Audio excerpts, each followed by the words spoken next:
नमो तस्स भगवतो। नमो बुद्धाय। साथियों, मैं डॉक्टर बाल गंगाधर बागी स्टार नालंदा में आपका स्वागत है। ये बहुजन साहित्य को लेके, बहुजन दर्शन को लेके ऑथेंटिक चैनल है। आज हम आपसे एक विद्वान का इंटरव्यू करने जा रहे हैं जिन्होंने दर्जनों किताबें लिखी हैं। बहुजन साहित्य में उनका अच्छा काम है और भगवान बुद्ध के जीवन दर्शन को लेकर के उनका काम है और दूसरे विषय वस्तु पर भी लिखते रहते हैं। हमारे साथ हैं श्याम कुमार जी। आप लखनऊ के रहने वाले हैं। आपने सर, नमो बुद्धाय। सर, आपने भगवान बुद्ध के जीवन दर्शन पे कौन कौन से नाटक लिखे हैं? भगवान बुद्ध के जीवन दर्शन से कम 6 नाटक मैंने लिखे हैं और जिसका मैंने मंचन भी किया है और पूरे देश में मंचन किया है। और सबसे ज़्यादा जो नाटक का मंचन हमारे हुआ है वो बुद्धम शरणं गच्छामि, जिसमें भगवान बुद्ध की 3 घटनाओं जो हैं, जैसे भगवान बुद्ध ने सुनीत को कैसे भिक्षु संघ में शामिल किया, उसके बाद में महिलाओं को भगवान बुद्ध ने कैसे भिक्षु संघ में शामिल किया, और उसके बाद में अंगुली माल की जो दीक्षा है, अंगुली माल को जो जिसका नाम अहिंसक था वो हिंसक कैसे बन गया, उसको लेकर एक नाटक ये है पूरा। और बहुत इसके मंचन हुआ। इसका मंचन तालकटोरा स्टेडियम में भी हुआ, कम से कम 3-4 हज़ार के पब्लिक के बीच में। और इसका मंचन जो है एशियन इंटरनेशनल फेस्टिवल में बाबा साहब डॉक्टर भीमराव अम्बेडकर लखनऊ यूनिवर्सिटी में हुआ, जिसमें 14 देशों ने पार्टिसिपेट किया था। उसमें भी ये नाटक का मंचन किया है। जी सर, आपने महिलाओं को लेकर के बौद्ध दर्शन से कौन से पहलू को उठा करके इसमें नाटक में शामिल किया है?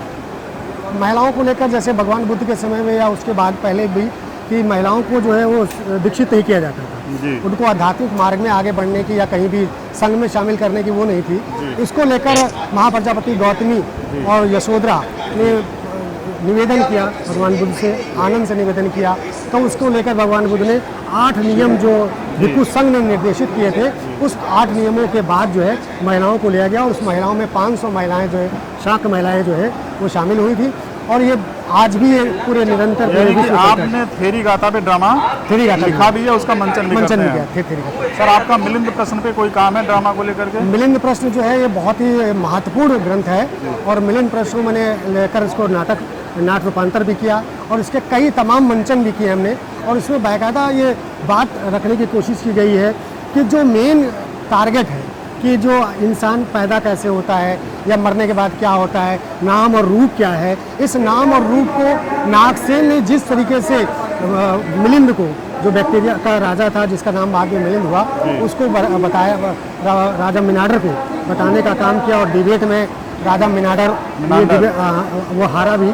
इसके बाद में उसने बुद्धिज़्म को अपनाया और उसका नाम मिलिंद हो गया। जी जी जी। और मिलिंद का बुद्ध विहारी बनाया। सर, भगवान बुद्ध ने क्या नाम है वाराणसी में, यानी सारनाथ में धम्मचक्र प्रवर्तन किया था, इस पत्तन मिगदाओं में। वहाँ को लेकर आपने एक नाटक लिखा है, उस नाटक का क्या नाम है सर? भगवान बुद्ध ने जब पहला धम्मचक्र परिवर्तन किया था उसमें 5 जो थे भगवान बुद्ध के, जो साथ में तपस्या का वो कर रहे थे, बाद में वो भगवान बुद्ध से अलग हुए थे। बाद में जब भगवान बुद्ध को बोधित प्राप्त हो गया था, जब वो आए तब उन्होंने जो 5 लोग भगवान बुद्ध से जैसे आता देखते हैं तो उसको मना करते हैं कि सिद्धार्थ के साथ हम नहीं जाएंगे, इससे तपस्या को भंग कर दिया। मगर जैसे जैसे भगवान बुद्ध उनके पास आते हैं वैसे वैसे उनका मन बदल जाता है, परिवर्तन हो जाता है और भगवान बुद्ध का अभिवादन करते हैं। फिर भगवान बुद्ध बताते हैं कि मैंने क्या हासिल किया है, ज्ञान क्या है, उसके विषय में। बाद में वो 5 भिक्षु भगवान बुद्ध के शिष्य बनते हैं। यहीं से धम्मचक्र परिवर्तन की शुरुआत होती है। इस पर भी मैंने नाटक का मंचन किया है। इसमें भी कई साथियों, आप श्याम कुमार जी हैं जो बौद्ध धर्म को लेकर के, बहुजन दर्शन को लेकर काफ़ी काम कर रहे हैं। देखिए सर, बहुत सारे विषय वस्तु इस समाज में हैं, देश में है और नेशनल इंटरनेशनल इशूज़ हैं, लेकिन आपने ड्रामा लिखने के लिए बौद्ध धर्म ही क्यों चुना? नहीं, क्योंकि जो भी और मतलब बौद्ध धर्म की बात नहीं, बहुत जो है वैज्ञानिक चीज़ है। मतलब एक वैज्ञानिक तरीके से, दृष्टिकोण से सोचने वाला वो है। वो धर्म को लोगों ने जोड़ दिया। भगवान बुद्ध ने कोई धर्म की स्थापना नहीं की। भगवान बुद्ध ने भिक्षु संघ की स्थापना की और धम्म की स्थापना की। धम्म क्या है, उसको आप धर्म के नाम से जोड़ते हैं।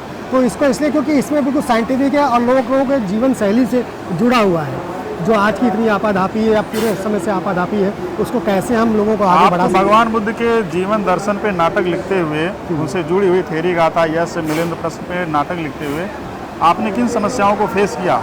सबसे कई चीज़ें ऐसी आती थी कि जिसको हम लोग मानते थे कि भगवान है, ईश्वर है या और अवतारवाद है, या और जो भी मतलब पूजा पाठ है, इस सबको जब भगवान बुद्ध का जब मैं नाटक लिखता था तो उसमें जो चीज़ें निकलती थी, जो और अन्य ग्रंथ में पढ़ता था, तो उससे धीरे धीरे मेरा रुझान जो है वो भगवान बुद्ध की के जो ग्रंथ है उनकी तरफ जाने लगा। बाकी ग्रंथों की तरफ मेरा रुझान इतना साथियों, नहीं है। हम लोग आज लखनऊ बुक फेयर में हैं, यहाँ किताबों का ये मेला लगा हुआ है।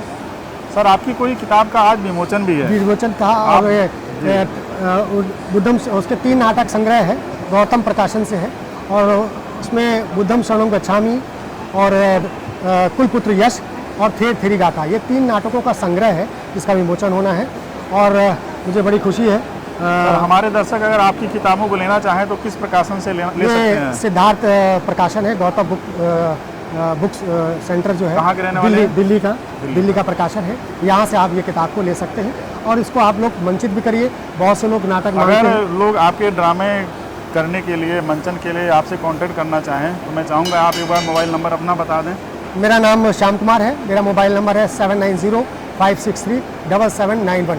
मैं लखनऊ का निवासी हूँ। आप मुझे इस पर संपर्क कर सकते हैं और जो भी किसी तरह का भी मंचन से समस्या हो या और भी कुछ पूछना हो, नाटकों के बारे में कोई जानकारी लेनी हो, मैं उसके लिए आप हमेशा तैयार रहूँगा और मैं मुझे खुशी होगी कि आप मुझे फ़ोन करके कोई जानकारी लेना चाहें तो बहुत ही।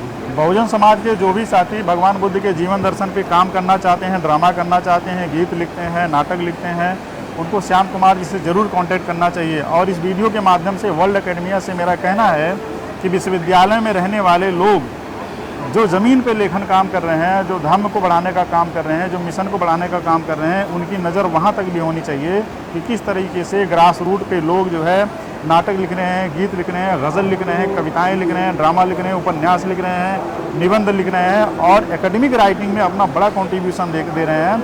जिस तरीके से दलित साहित्य आया तो विश्वविद्यालयों में बहुत बाद में पहुँचा, ज़मीनी स्तर पर लोग लिख रहे थे, जो है कोई कर्मचारी था, कोई कहीं अधिकारी था, कोई खेती किसानी से जुड़ा हुआ था। तो रिकॉग्निशन जो है राइटिंग के क्षेत्र में हर किसी को मिलना चाहिए। ज्ञान किसी डिग्री का मोहताज नहीं है और ऐसे लेखकों को, ऐसे विचारकों को समाज में ज़्यादा से ज़्यादा लोगों तक पहुंचाना चाहिए। इनकी राइटिंग में समाज का जो यथार्थ जो दर्द है, जो सजीव वर्णन है, जिस एहसास और भावना संवेदना के साथ इन लोगों की राइटिंग्स हमारे बीच में आती हैं, समाज को डायरेक्ट टच करती हैं साथियों। तो मैं चाहता हूं कि वर्ल्ड एकेडमिया जो है ऐसे लेखकों को, ऐसे ड्रामा निगारों को, ड्रामाटिस्ट को अपने मंच पे एक बार जरूर बुलाए। साथियों, इसी तरह से बौद्ध दर्शन से जुड़े हुए तमाम विद्वानों का आपके बीच में साक्षात्कार कराते रहेंगे। आप स्टार नालंदा देखते रहिए। नमो बुद्धाय।